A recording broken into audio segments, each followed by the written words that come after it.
Step 8. Forget the have-tos. Throughout our lives, each of us have been taught a variety of shoulds, musts, and have-tos.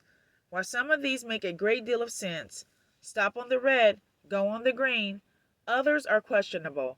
Eat a hearty breakfast every morning, and still others are downright nonsense. Always finish one project before starting another. Some of the shoulds that we've learned over the years involve writing. We've learned them from English teachers and from books about writing, from editors and from other writers, and from a variety of other sources.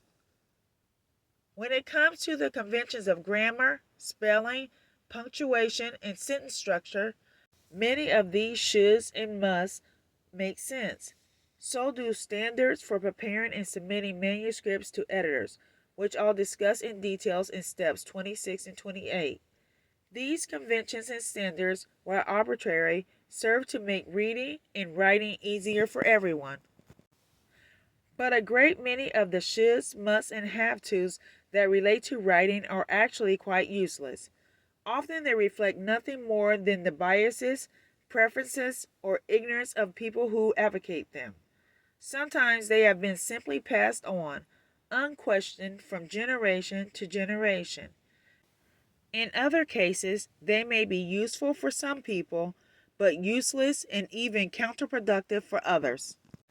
The best way to deal with these shoulds is to get them out into the open, acknowledge them as useless and harmful, and then simply forget them. What follows is a list of the most common shoulds, musts, and have-tos that many of us have been taught about writing. Each is either useless, irrelevant, or just plain incorrect. You should work on only one piece of writing at a time.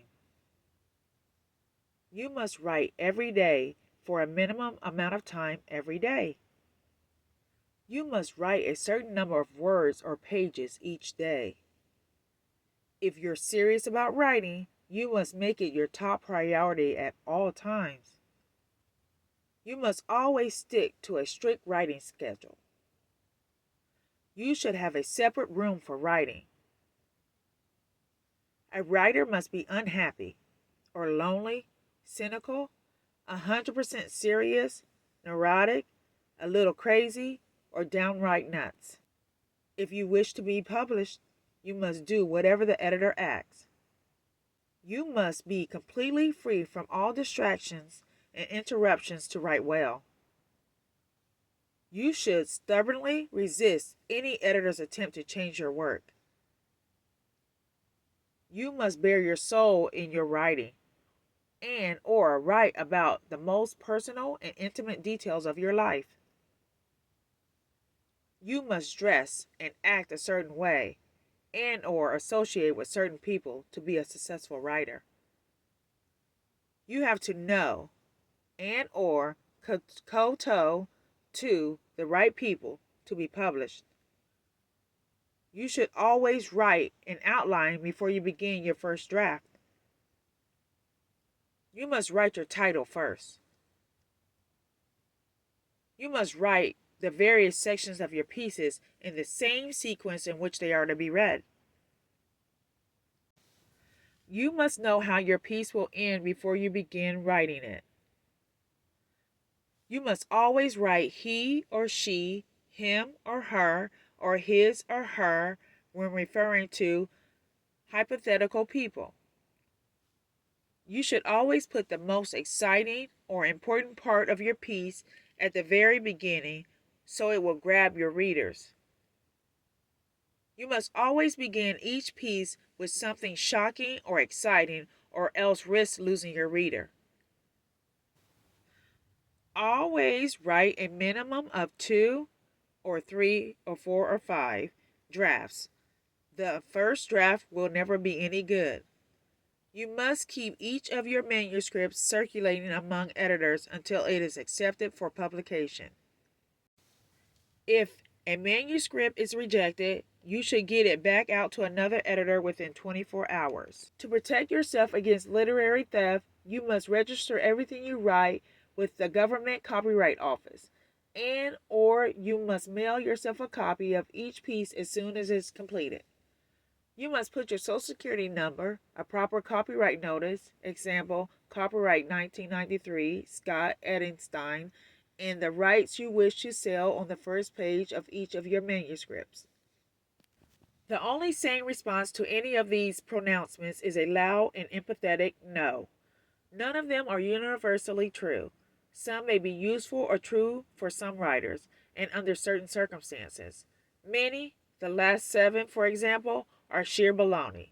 In addition to the shoulds, writers also face a barrage of equally worthless shouldn'ts. Here are the most common examples. Never write about yourself. Never write in the first person or use the word I, me, or my. Never use curse words, slang, or colloquialisms. Never use italics. Never use exclamation points. Never use foreign words. Never start a sentence with and, but, anyway, however, nevertheless, therefore, or I. Never use incomplete sentences. Never stray from correct grammar or usage. Never write in dialect. Always use standard English. Never send a piece you've written to more than one editor at a time. Never submit photocopied manuscripts to editors. Never rewrite except to editorial order. There is yet another type of nonsense that we writers often face. Strange beliefs about what makes a writer. It's common for people, usually literature professors, editors, and other writers with overblown egos, to try to tell us who is and isn't a writer.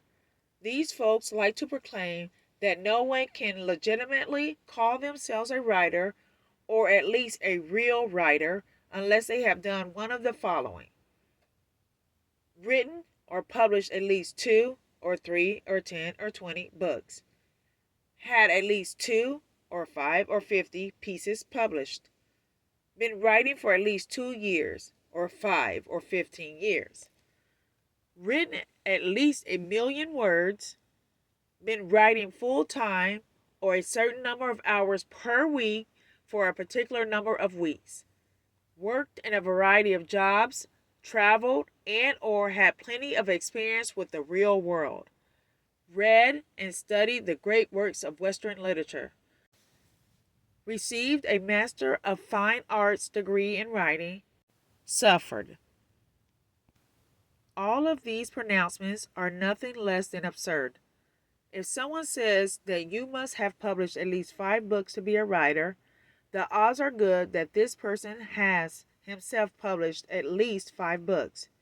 And if someone believes that you need to have completed a MFA to be a real writer, I'll bet you dollars to gumballs that she has an MFA diploma hanging on her wall. I've never quite understood why certain people need to define for the rest of the world who is and isn't a writer.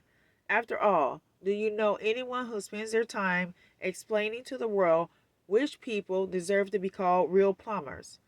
Unless you fixed at least 250 leaky toilets.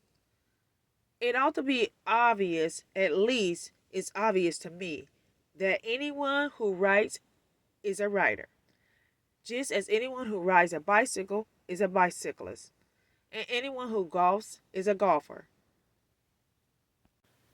Do you agree with any of these? Let me know in the comments.